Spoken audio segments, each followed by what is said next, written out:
कि हम हमारे घर में पहले 2 दिन करते हैं बॉलिंग। हम अपने घर में आए जी, टॉस जीता साउथ अफ्रीका ने, 2 दिन उधर रज के आपकी कुटाई करी। पहले ऊपर से तो कोई नहीं बैटिंग कर पाया, नीचे से बुत्तू 100 बार गया, बार को ऑलमोस्ट 100 बार किया, रज के कुटाई करके 500 बना दिया ऑलमोस्ट। उसके बाद आप आए हो बैटिंग करने, आपकी हालत खराब, ढहे हुए है करके आए हो। पहले सेशन में खत्म, दूसरे सेशन में खत्म, तीसरे सेशन में तो बिल्कुल ही हथियार ही डाल दिया, उनके पैरों में पड़ गया कि प्रभु हमें माफ कर दो। बॉलिंग में भी आपने ये कहा था कि भैया डिक्लेयर कर दो, हमसे आउट नहीं हो रहे आप लोग, और बैटिंग में भी आपने ये कहा कि हमें माफ कर दो। रन किसने बताया पता है? डूब के मरना चाहिए। कुलदीप यादव 134 डिलीवरीज खेल गया, शर्म आनी चाहिए। हाईएस्ट स्कोरर है यशस्वी जायसवाल 58, उसके बाद सीधा वॉशिंगटन सुंदर 3 नंबर से 8 नंबर कर दिया उसको। गौतम गंभीर का बहार है रहा। गौतम गंभीर अपनी शक्ल कैसे दिखाएगा यार हम लोगों को? रिजल्ट की बातें करने वाला आदमी 10वां टेस्ट मैच हार रहा है, दूसरी लगातार सीरीज व्हाइट वॉश होगी इंडिया में। और मार्को यंजर आके फाड़ के रख दिया, 6 विकेट ले गया, जिसमें आपको डर लग रहा था स्पिनर से आउट हो जाएगी, स्पिन नहीं खेली जाती। पेस खेल लेते हो? एक चीज करिए उसने इस मैच में, बस शॉर्ट बॉल कराइए, तुमसे शॉर्ट बॉल ही नहीं खेली गई किसी से। कप्तान साहब हमारे महान। क्या ग्रेग चैपेल ने जैसे इंडियन क्रिकेट के साथ एक्सपेरिमेंट करके टीम इंडिया को बर्बाद कर दिया था, ऐसे ही रेड बॉल क्रिकेट में टेस्ट मैचेस में गौतम गंभीर, अजीत अगरकर टीम इंडिया के साथ खिलवाड़ कर रहे हैं। सोशल मीडिया ऐसे सवालों से भरा पड़ा है। पिछले कई समय से मांग हो रही है कि गंभीर साहब टेस्ट टीम को हैंडल नहीं कर पा रहे, और ये बहुत सीरियस लेवल पे। क्यों हो रहा है ये सब कुछ भारतीयों के साथ? टीम तो उनकी काफ़ी अच्छी है। मैं अगर रीज़न बताऊं, अगर आप इत्तेफाक कर रहे हो इससे, तो कमेंट में ज़रूर बताइएगा। इनके बड़े बोल, इनकी दूसरी टीमों को छोटा कहना। मीडिया की अगर बात करें तो उनकी शक्लों पर बात करते हैं, कदों पर बात करते हैं। फिर टीम की अगर बात करें, आपने देख लिया बहुमा के साथ क्या किया। उसी बहुमा ने अकेले तने तनहा पहला टेस्ट मैच ने इनके घर में हराया, और अब ये दूसरा मैच इन्हें हराने जा रहे हैं। 489 रन्स के जवाब में 200 पर बढ़ गए सारे। फॉलो ऑन हो चुके हैं, लेकिन फॉलो ऑन किया नहीं है उसने, थोड़ी सी इज्जत यहाँ पर बचा दी है, लेकिन स्ट्रेटजी है उनकी। अब कल वो तेज खेलेंगे, छक्के चौके मार कर इनकी माँ बहनें करेंगे, और फिर इन्हें 1.5 दिन देंगे कि चलो आओ बच्चे अब तुम खेलो, देखते हैं तुम में कितनी थप्पड़। अगर बड़े बड़े बोलों से अगर तुम जीत सकते तो तुम इस वक्त सुपर पावर होते। तुम्हारे भूखे नंगे ना बैठे हुए होते लोग, सड़कों फुटपाथों पर सो न रहे होते तुम्हारे आधी आबादी। 80 करोड़ लोगों को भीख न देनी पड़ती तुम्हें चंद किलो का अनाज और चंद किलो की गैस। ये देता है नरेंद्र मोदी 80 करोड़ आबादी को, और इनकी बातें सुने हमारे जेब में से चिल्लर निकले तो हम फलानी टीम खरीद लें।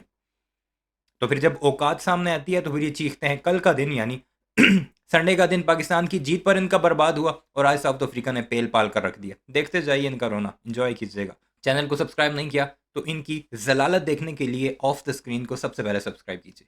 उठ रहा था, और ये यूं ही नहीं उठ रहे हैं। लोग कह रहे हैं कि यार हमारी टीम जो है वो बांग्लादेश लेवल की हो गई, हटाया इनको जाएगा नहीं, लेकिन अब सीरियस लेवल पे इशू होने लगे।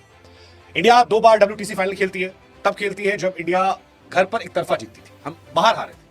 लेकिन गंभीर एरा में सबसे बड़ा प्रॉब्लम क्या हो गया है कि 2004-5 के बाद से जो हमने टेस्ट क्रिकेट में डोमिनेट करना शुरू किया था, चाहे जितनी तोपची टीम हो, इंडिया आती थी, वो इंडिया में रेंगती थी, स्ट्रगल करती थी, हमारे स्पिनर्स उनको रुलाते थे।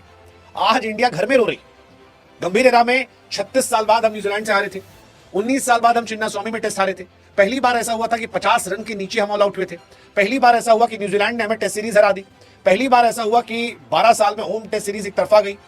3 निकम्मों को टीम से नहीं हटाओगे तो ऐसे ही नाक कटाते जाओगे, एक के बाद एक सीरीज हारते जाओगे। इन 3 को हटाओ, टीम इंडिया को बचाओ। जी हां, अभी की जो टीम इंडिया है उसको देखकर तो यही लग रहा है कि यह खत्म टीम इंडिया है। इसको खेलना ही नहीं आता है, इसको टेस्ट क्रिकेट क्या, वनडे क्रिकेट क्या, T20 क्रिकेट क्या, इसको कोई क्रिकेट खेलना नहीं आता है। जो ये लड़के खेल रहे हैं पता नहीं कैसा खेल। इसी न्यूजीलैंड को, इसी साउथ अफ्रीका को पाकिस्तान ने हराया हुआ है जबरदस्त तरीके से, और ये बच्चों की तरह पेल रहे हैं। जैसे न्यूजीलैंड तो वाइट वॉश करके गया, और ये कल का मैच अगर ये जो चल रहा है, ये मैच अगर साउथ अफ्रीका जीत जाती है फिर तो सही लानतें बरसेंगी इन पर, जो कि जीतने के बिल्कुल एंड पर है। सिर्फ साउथ अफ्रीका ने कल का आधा दिन खेलना है, फिर इनकी औकात ने दिखानी रहे हैं। ना ढंग से बॉलिंग हो पा रही है, ना ढंग से बैटिंग हो पा रही है। सोचिए यार, अपने घर पर सामने वाली टीम के आप 250 पर 6 विकेट गिरा देते हैं, उसके बाद आपके गेंदबाज खत्म हो जाते हैं, आप उनको आउट नहीं कर पाते, वो 500 के आसपास ठोक देते हैं। यानी कि विकेट एकदम सही होता है, बढ़िया विकेट होता है उनका। 9 नंबर का बल्लेबाज आके 93 रन ठोक रहा है, यानी कि बहुत बढ़िया विकेट था। तो आपके तो 1 नंबर से लेकर 8 नंबर तक बल्लेबाज थे। उसी विकेट पर जिस पर सामने वालों ने लगभग 500 ठोक दिए, उस विकेट पर आप 200 बनाकर आउट हो गए। शर्म आनी चाहिए यार, मतलब शर्म आनी चाहिए। पहली बात तो रन नहीं खाने चाहिए थे इतने, यानी कि बॉलिंग भूल गए आप, उसके बाद बैटिंग भी भूल गए। सारे बड़े बड़े नाम के शेयर सबके सब हो गए ढेर। तो क्या इसके पीछे कोई मानसिकता है, कोई दबाव है प्लेयर्स पे? क्या कोच गौतम गंभीर को ज्यादा डरा कर रख रहे हैं, कुछ और कह रहे हैं करने को, दिमाग कहीं और है खिलाड़ियों का? क्या हो रहा है ये? कोई शर्म है वैसे लोगों को? पांचवी छठी पाकिस्तान ने भी एक मैच हरा दिया था टेस्ट मैच इनको, पाकिस्तान के अंदर। चलो बबूमा नहीं था, still they won a test match और सेकंड मैच भी वो जीत जाते। वो तो एक्स्ट्राऑर्डिनरी वहां पे बैटिंग कर दी मुत्थुस्वामी रबाडा ने, तब वो सेकंड टेस्ट मैच जीती साउथ अफ्रीका। वरना पाकिस्तान ने भी अपनी धरती पे एक टेस्ट मैच हरा दिया था इनको। और आप डिफरेंस क्या है? वहां पे रबाडा खेल रहा था, यहां पे बबूमा खेल रहा है, यहां रबाडा नहीं खेल रहा। एक ही डिफरेंस है बस। और आप इनिंग्स डिफीट फॉलो ऑन, वो तो छोड़ ही दो ना टेस्ट मैच जीतना, सीरीज तो आप पहले हार चुके हो। टेस्ट मैच जीतना तो दूर दूर तक नहीं सोच सकते। 7 हिंदुस्तानियों ने नाक कटाई, दूसरे टेस्ट में भारत की हार लेकर आई। अब तो वाकई घर के शेर घर में ही हो गए हैं ढेर। टीम इंडिया का खुद मानेंगे। मैंने आपको अपनी पहली एक पुरानी वीडियो में कहा था कि एक टाइम आएगा कि ये मानेंगे कि हम घर के शेर हैं, लेकिन ये नहीं सोचा था कि घर के शेर घर में ढेर हो जाएंगे। ये भी ये मानेंगे, अब ये भी मानना शुरू हो चुके हैं कि हम लोग घर के शेर हैं। यानी ऐसी पिचेस बनाओ कि वो आउट हो, ठीक है आपकी मर्जी है, आप अपना क्यूरेटर रखते हो, आपके पास ये एज ज़रूर होता है, लेकिन दूसरी टीम भी तैयारी करके आती है। न्यूजीलैंड ने 3-0 मार कर गया है तुम्हें, साउथ अफ्रीका 2-0 मारेगा अभी तुम्हें। हाल बेहद बुरा है और अब कोई चमत्कार ही टीम इंडिया को दूसरे टेस्ट मैच में हार से बचा सकता है। साउथ अफ्रीका के नंबर 7-8 बल्लेबाज जो है वो रन बना रहे हैं, लेकिन हमारे शुरुआती 7 बल्लेबाज फेल होके घर जा रहे हैं। इतना बुरा हाल हो चुका है कि कोई तो खाता ही नहीं खोल पा रहा। और अब स्थिति यह है कि अगर कोई बहुत बड़ा चमत्कार हो गया तो टीम इंडिया को जीत मिल सकती है।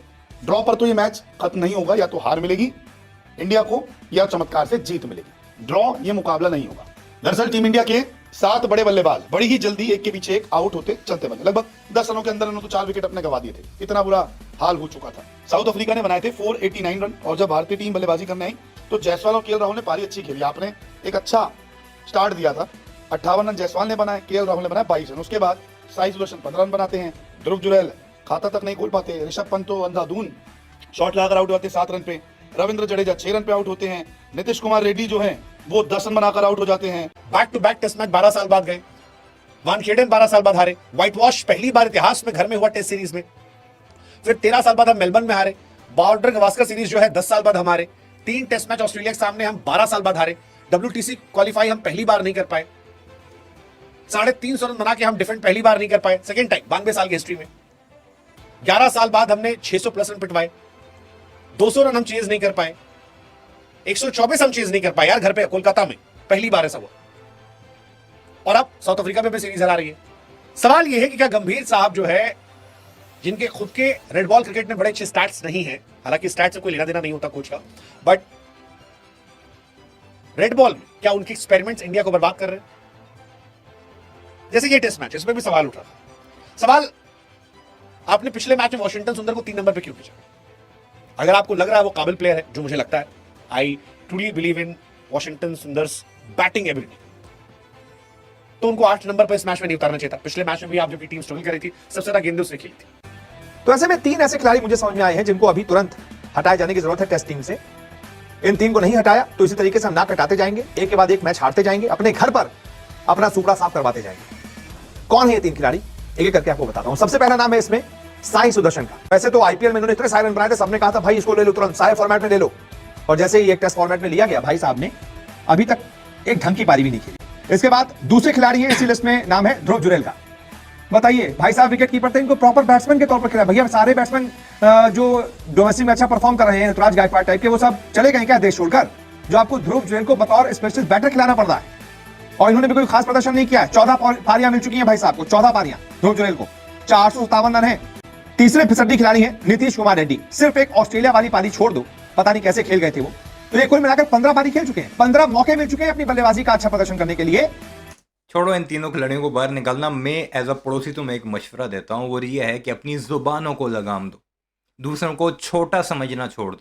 तुमने बोना कहा ना बहुमा को, उसने सब कुछ करके दिखाया फिर तुम्हें, और जो बाजू उसने दिखाया ना, वो तुम्हें तकलीफ होती रहेगी कहाँ कहाँ, ये तुम्हें ही पता है। और अपने मीडिया को लगाम दो। ये तुम ही लोग हो जो सबसे पहले उठा उठा कर आसमान पर लेकर जाते हैं। बॉलीवुड बनाया होता है, ये घुस गई भारतीय सेना, और फिर जब असल सामने आता है तो फिर मुंह छुपाने की तुम्हें जगह नहीं मिलती, और फिर तुम देखते हो कि सॉफ्ट टारगेट को नहीं, जो नए लड़के आए अब इन्हें टारगेट करेंगे। क्या है तुम्हारे पास?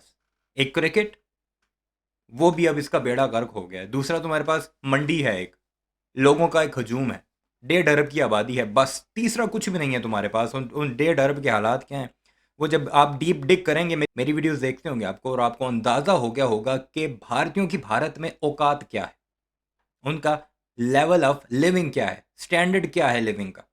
बहरहाल मशवरा ही दे सकते हैं हम, इन्होंने मानना है तो माने, नहीं मानना तो जाएं भाड़ में। कमेंट सेक्शन में अपनी राय का इज़हार ज़रूर कीजिएगा। चैनल को सब्सक्राइब नहीं किया तो ऐसे वीडियोस के लिए उसे भी ज़रूर सब्सक्राइब कीजिएगा।